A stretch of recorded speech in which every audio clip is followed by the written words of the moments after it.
ಕಬ್ಬಿಗೆ ಸಂಬಂಧ ಇಲ್ಲದೆ ಇದ್ರು ಹೋರಾಟಗಾರಿದ್ದೀನಿ, ಹೋರಾಟಗಾರರಿಗೆ ನಾನು ಬೆಂಬಲ ಕೊಡಿಸುವಂತಹದ್ದು ನನ್ನ ಕರ್ತವ್ಯ ಅಂತ ಹೇಳಿ ನಾನು ಇವತ್ತು ಬಂದಿದ್ದೀನಿ.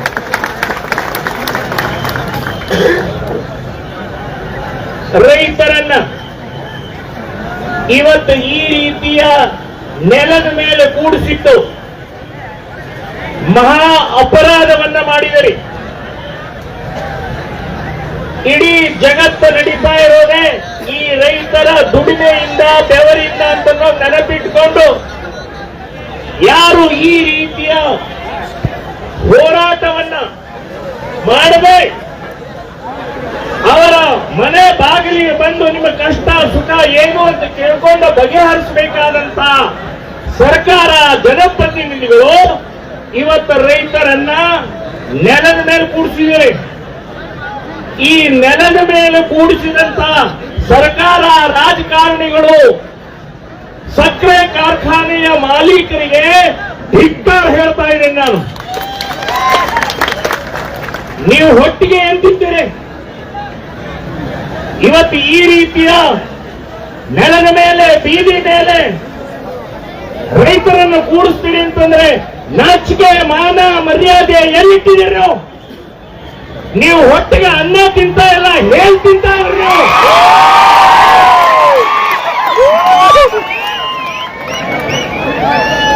ರೈತರಿಂದ ಬದುಕಿಲ್ಲ.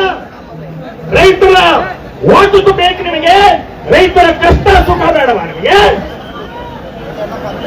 ಇಂಥ ವಿಚಿತ್ರ ವಾತಾವರಣದಲ್ಲಿ, ವ್ಯವಸ್ಥೆಯಲ್ಲಿ ನಾವು ಬದುಕ್ತಾ ಇದ್ದೀವಿ.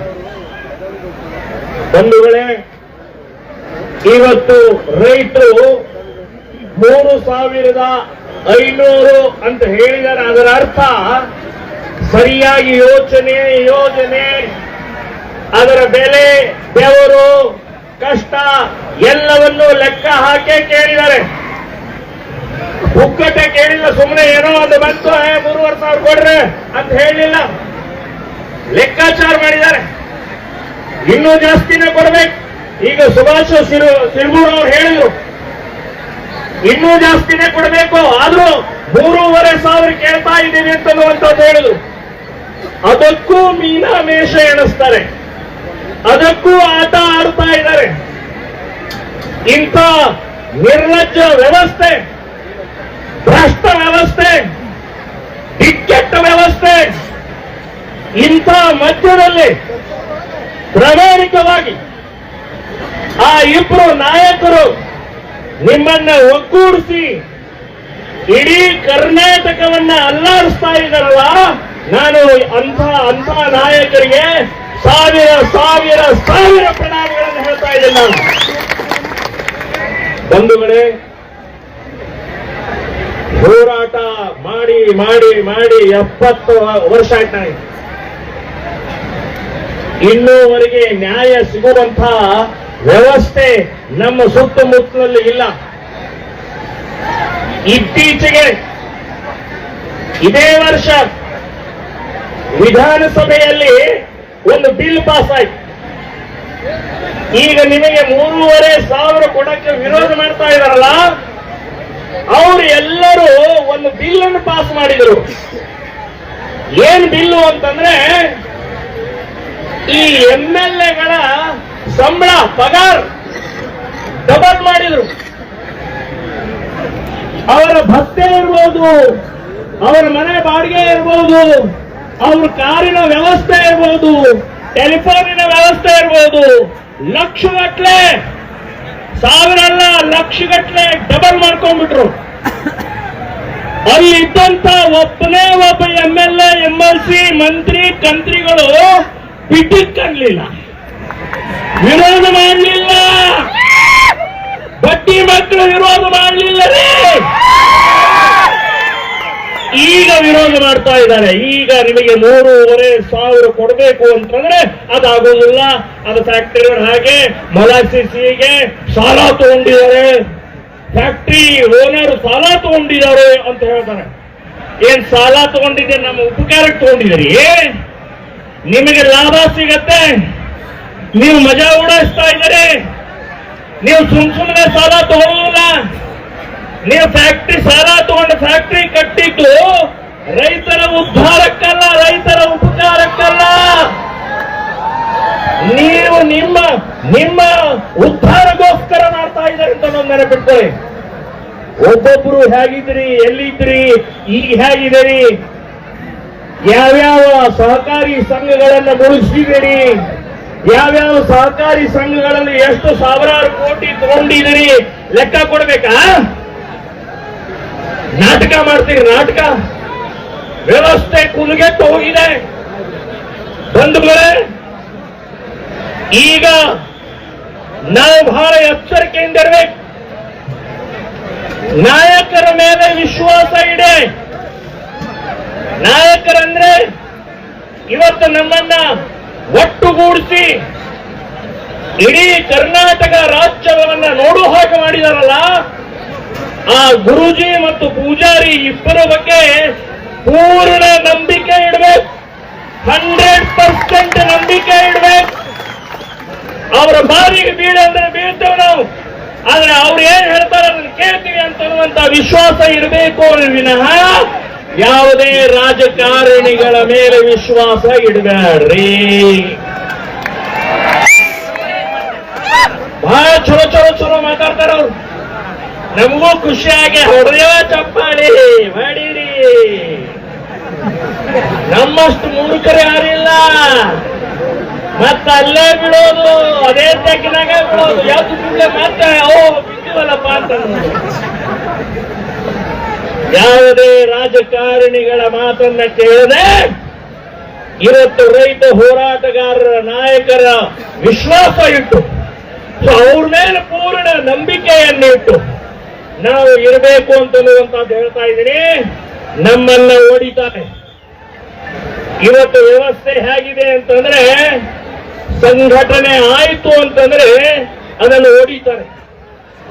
ಆಶೆ ತೋರಿಸಿ, ಬೆದರಿಕೆ ಹಾಕಿ, ದುಡ್ಡು ಕೊಟ್ಟು, ಸೂಟ್ ಕೇಸ್ ಮನೆ ಕಳಿಸಿ ಎಲ್ಲಾ ರೀತಿಯ ಮಾಡ್ತಾರೆ, ಕೇಸ್ ಹಾಕ್ತಾರೆ, ಹಾಕಿ ನಮ್ಮ ಸಂಘಟನೆಯನ್ನ ಒಡೆಯುವಂತ ಕುತಂತ್ರಿಗಳಿದ್ದಾರೆ, ನೀಚರಿದ್ದಾರೆ. ಅದಕ್ಕೆ ಬಲಿಯಾಗೋದು ಬೇಡ, ಬಲಿಯಾಗೋದು ಬೇಡ. ನೋಡಿ, ರೈತ ಸಂಘನ್ನ ಒಡೆದು ಹಾಕಿದ್ರು, ಮಹಿಳಾ ಸಂಘವನ್ನ ಒಡೆದು ಹಾಕಿದ್ರು, ಕನ್ನಡ ಸಂಘವನ್ನ ಒಡೆದು ಹಾಕಿದ್ರು, ಹಿಂದೂ ಸಂಘಟನೆಗಳನ್ನು ಒಡೆದು ಹಾಕಿದ್ರು. ಒಡೆದು ತಮ್ಮದೇ ಆದಂತ ಒಂದು ರಾಜಕೀಯ ವ್ಯವಸ್ಥೆ ಒಳಗೆ ಅವರ ಹಿಡಿತವನ್ನು ತಮ್ಮಲ್ಲಿ ಇಟ್ಕೊಂಡ್ಬಿಟ್ಟಿದ್ದಾರೆ. ಹಾಗಾಗಿ ಇವತ್ತು ಈ ಭಾಗದಲ್ಲಿ ಏನ್ ಕೂತಿದ್ದೀರಲ್ಲ ನೀವು, ಒಂದು 7-8 ಜಿಲ್ಲೆಗಳಿಂದ ಬಂದಂತ ಎಲ್ಲ ರೈತರ ಒಕ್ಕಟ್ಟನ್ನು ತೋರಿಸಿದಾರಲ್ಲ, ತಾಕತ್ತನ್ನು ತೋರಿಸಿದಾರಲ್ಲ, ಸಂಘಟನೆಯನ್ನು ತೋರಿಸಿದಾರಲ್ಲ.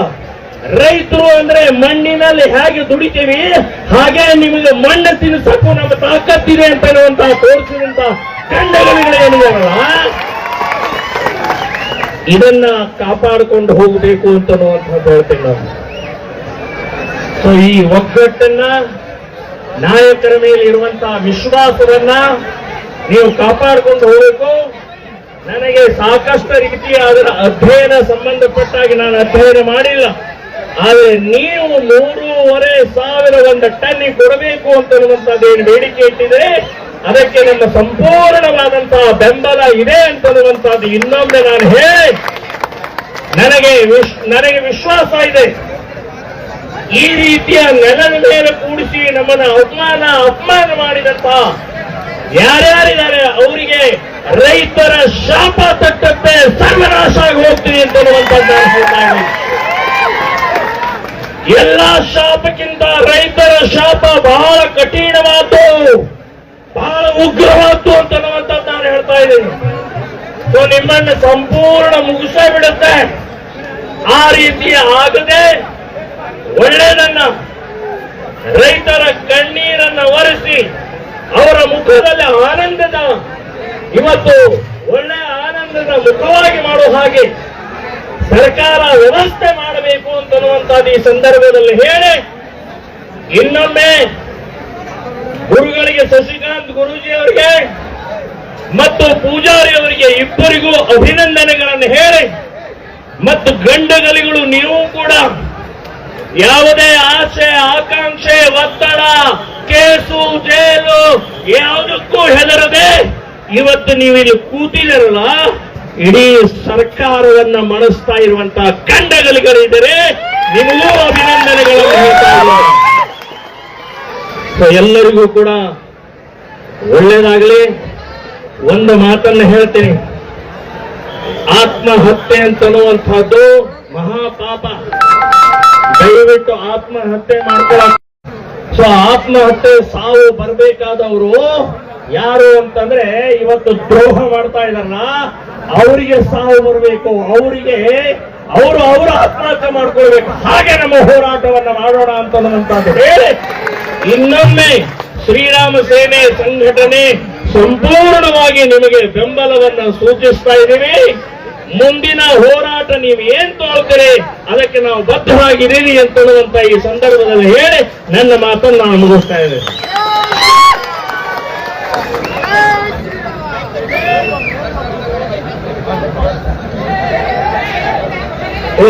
ತಮ್ಮ ಯಾಕೆ ಕೊಡಕ್ಕೆ ಸ್ವಲ್ಪ ರಾಜ್ಯದ ಶ್ರೀರಾಮ ಸೇನೆ ವತಿಯಿಂದ ಪ್ರಮೋದ್ ಜಿ ಮುತಾಲಿಕ್ ಅವರು ರೈತರ ಪರವಾಗಿ ಗಟ್ಟಿ ಧ್ವನಿ ಎತ್ತಿ ನೀವು ಮುಂದೆ ಯಾವುದೇ ನಿರ್ಧಾರ ತಗೊಂಡ್ರು ನಿಮ್ಮ ಜೊತೆ ನಾವು ಇರ್ತೀವಿ ಅಂತ ಬೆಂಬಲ ಕೊಟ್ಟು ಮಾತನಾಡಿದಾರೆ. ಜೋರಾದ ಚಪ್ಪಾಳೆ ಮೂಲಕ ಅವರು ಧನ್ಯವಾದಗಳನ್ನು ಸಲ್ಲಿಸ್ರಿ. ತಮ್ಮ ಇಲ್ಲಿ ಸ್ವಲ್ಪ ಭಾಗದಾಗತ್ತೆ ಉದಾಡಿ ಮತ್ತೇನಾದ್ರು ಹೆಚ್ಚು ಕಡಿಮೆ ಆಗಿದೆ ತಮ್ಮ ಮ್ಯಾಗ್ ಗಿಡದಾಗ ಕೂತಿರಲ್ಲ, ಮೊನ್ನೆ ಬೆಳಗಾವಿ ಬಿದ್ದು 2 ತಿಂಗಳು ಹಾಸ್ಪಿಟ್ಲ್ ಅದ ತಮ್ಮ ಕೈ ಮುಗಿತು ಕೆಳಗಿಳಿ. ಅವಾಗ ತಮ್ಮ ಊಟ ಮಾಡಿಸಿರ್ಕೊ ಗಿಡದಾಗ ಕುಂತಾನೆ ಬೋಳ್ಸ್ರು ಹೇಳಿ ತಮ್ಮ ಗಿಡದಾಗಿಂದ ಇಳಿ ಕೆಳಗಿಳಿ ಬಿದ್ದಿದ್ದು ಇಳಿ ಕೆಳಗಿಳಿ. ಏನವರು ಮಾತಾಡ್ತೀರಿ? ಹೆಸರು ಹೇಳ್ರಿ. ಒಳ್ಳೆ ಮತ್ತೆ ಎಬಿಪಿ ಅಧ್ಯಕ್ಷರು ಮಾತನಾಡ್ತಾರ, ಮಾತಾಡ್ತಾರ. 1-2 ನಿಮಿಷ ಮಾತಾಡಿ, ಇನ್ನ ಬಹಳ ಮಾತಾಡೋದು.